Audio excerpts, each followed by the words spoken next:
विद्यार्थी मित्रांनो, मी सौ अमृता पन्हाळे, शेठ विद्या मंदिर इंग्लिश हायस्कूल अँड ज्युनियर कॉलेजमधील शिक्षिका असून इयत्ता 8वीच्या विद्यार्थ्यांचे मनापासून सहर्ष स्वागत करीत आहे.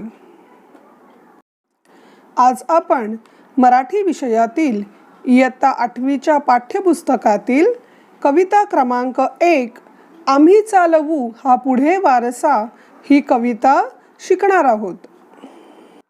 सर्वप्रथम आपण या कवितेची प्रस्तावना पाहूया. कविता क्रमांक 1 आम्ही चालवू हा पुढे वारसा. या कवितेचे कवी आहेत कवी जगदीश खेबुडकर. त्यांचा जन्म 1932 व मृत्यू 2011. जगदीश खेबुडकर हे मराठीतील प्रसिद्ध कवी, साहित्यिक, गीतकार. मराठी चित्रपटांसाठी त्यांनी मोठ्या प्रमाणावर गीतांचे लेखन केले आहे. त्यांनी लिहिलेली गीते अत्यंत लोकप्रिय आहेत. त्यांनी सुमारे 325 मराठी चित्रपटांसाठी गीते लिहिली आहेत. 25 पटकथा व संवाद, 50 लघुकथा, 5 नाटके, दूरदर्शन मालिका, टेलिफिल्म्स यांसाठी लेखन केले आहे. गदिमा पुरस्कार, साहित्य सम्राट पुरस्कार, व्ही शांताराम स्मृती पुरस्कार, जीवन गौरव पुरस्कार यांसारख्या 60हून अधिक पुरस्कारांनी त्यांना सन्मानित करण्यात आले आहे. थोडंसं कवितेविषयी. गुरुच्या शिकवणीतून सद्गुण अंगी बाणवून सत्कार्य करणे म्हणजे गुरुने दिलेला वारसा पुढे चालू ठेवणे होय. हा वारसा पुढे चालू ठेवण्याचे आश्वासन प्रस्तुत गीतातून कवी देत आहेत.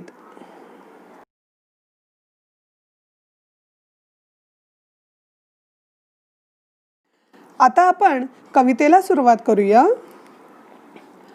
गुरुने दिला ज्ञान रूपी वसा, आम्ही चालवू हा पुढे वारसा. कवी म्हणतात, गुरुने आम्हाला घडवले, आम्हाला ज्ञान दिले. हा त्यांनी दिलेला ज्ञानाचा अनमोल असा ठेवा खजिना आम्ही वारसा स्वरूपात जतन करून पुढील पिढ्यांपर्यंत पोहोचवत राहू. ज्ञानदानाचे हे व्रत आम्ही पुढे कायम पाळत राहू. अभी थोड़ा हिंदी में.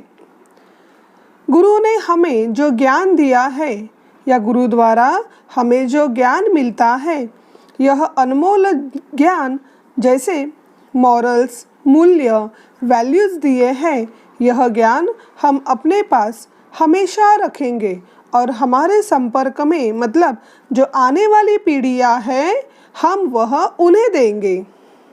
पिता बंधू स्नेही तुम्ही माऊली, तुम्ही कल्पवृक्षातली सावली, तुम्ही सूर्य आम्हा दिला कवडसा. गुरु आमच्यासाठी माता पिता समान आहेत. तेच आमचे हितचिंतक, आम्हावर स्नेह, प्रेम, माया बरसवणारे आहेत. गुरु कल्पवृक्षा समान आहेत. त्यांच्या ज्ञानाच्या सावलीत आम्ही विद्यार्थी ज्ञान ग्रहण करतो. गुरु म्हणजे जणू ज्ञानरूपी सूर्यच. त्यांच्याकडून आम्ही ज्ञानाचा कवडसा प्राप्त करतो. अभी इसका हिंदी में मतलब है, आप ही मतलब गुरु हमारे पिता बंधु स्नेही, स्नेही नज़दीक के. आप ही हमारी माऊली, माऊली माँ हो. आपने ही हमें कल्पवृक्ष, कल्पवृक्ष मतलब the tree which gives us everything. कल्पवृक्ष एक पेड़ है, वह हमें हमारे इच्छा के अनुसार सब देता है. सूर्य बनकर आपने हमें आज ये सब दिया है. Whatever we wish, the tree gives us everything. जिथे काल अंकुर बीजातले, तिथे आज वेलीवरी ही फुले. फलद्रूप हा वृक्ष व्हावा तसा. कालचे ज्ञानरूपी बीज आज अंकुरित होऊन त्याचे वेलीत रूपांतर होते व त्याला सुंदर फुले लागतात.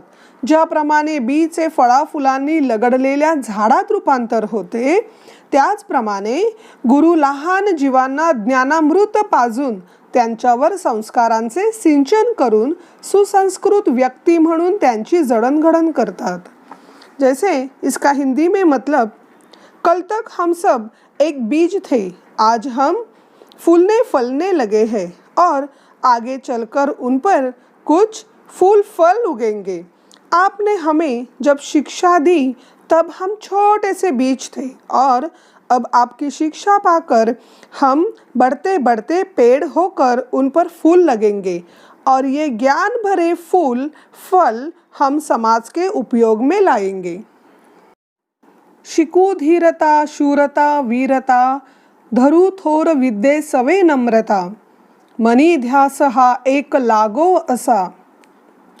धैर्य शौर्य वीरवृत्ती आम्ही गुरूंकडून शिकू। विद्येसोबत ज्ञानासोबत नम्रता हा गुण आम्ही अंगी बाणवू। आमच्या मनाला विद्या मिळवण्याचा एकच ध्यास लागू दे। अभी मैं थोड़ा सा हिंदी में बता रही हूँ आपको। आपके द्वारा मतलब गुरु ने जो ज्ञान दिया है उसमें धीरता, संयम, पेशेंस, शूरता, वीरता, हमेशा हम दूसरों के लिए नम्रता, रिस्पेक्टफुल रहेंगे। हम हमेशा संयम रखेंगे, दूसरों के साथ आदर युक्त बर्ताव करेंगे। जरी दुष्ट कोणी करू शासन, गुणी सज्जनांचे करू पालन, मनी मानसी हाच आहे ठसा। आम्ही वाईट वृत्तीच्या लोकांना धडा शिकवू, चांगल्या गुणी सद्वर्तनी माणसांचा सांभाळ करू। आमच्या मनावर बुद्धीवर हाच ठसा किंवा छाप उमटलेला आहे। हमारे साथ कोई दुष्टता करेगा तो हम उसे शासन करेंगे, शासन शिक्षा पनिश करेंगे, और जो सज्जन व्यक्ति है जो हमें आदेश देते हैं उनका हम पालन करेंगे। ऐसा हमने मन में ठान लिया है कि दुष्टों को शासन करेंगे और गुणी सज्जनों के हमेशा हम पालन रहेंगे। तुझी त्याग सेवा फळा ये अशी, तुझी कीर्ती राहील दाही दिशी, अगा पुण्यवंता भल्या माणसा।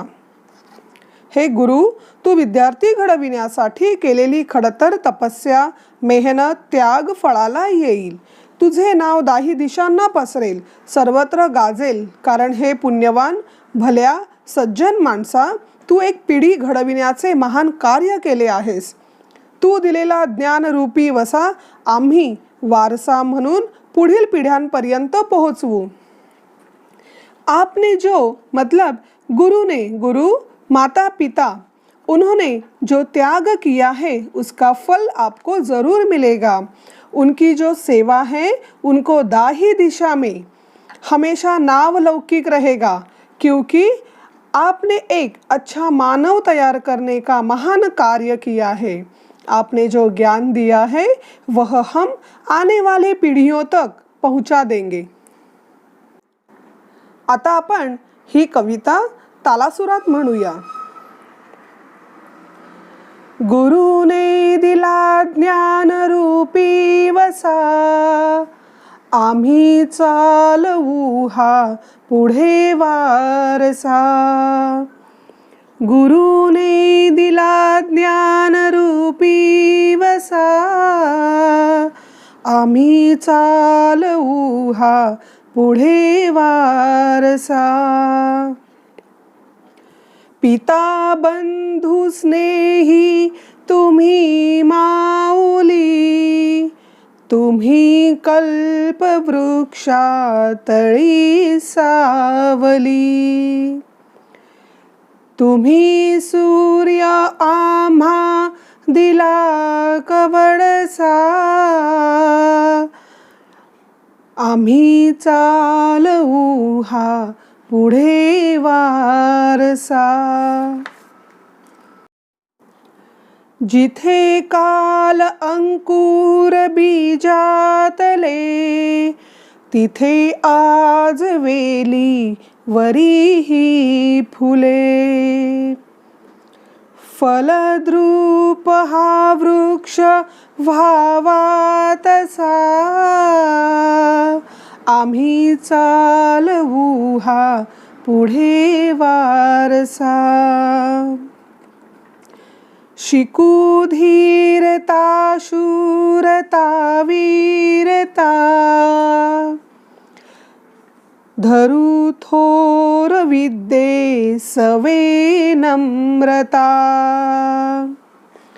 मनी ध्यास हा एक लागो असा, आम्ही चालवू हा पुढे वारसा.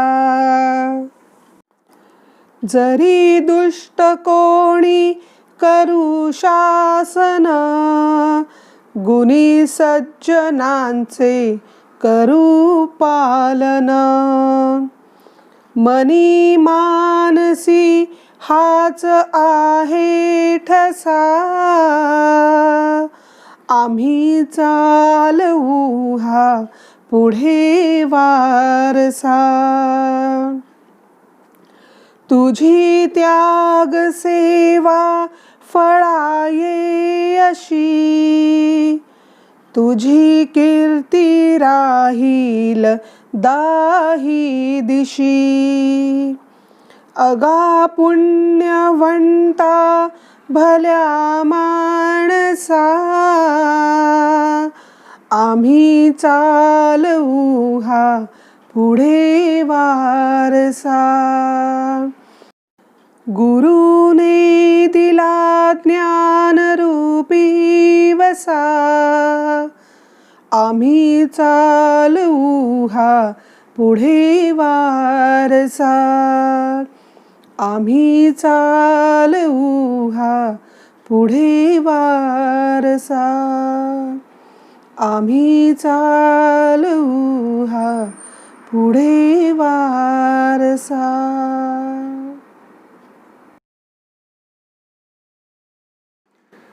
या कवितेवर आधारित मी तुम्हाला काही शब्दार्थ व वाक्प्रचार दिले आहेत, ते तुम्ही तुमच्या नोटबुकमध्ये लिहून घ्या.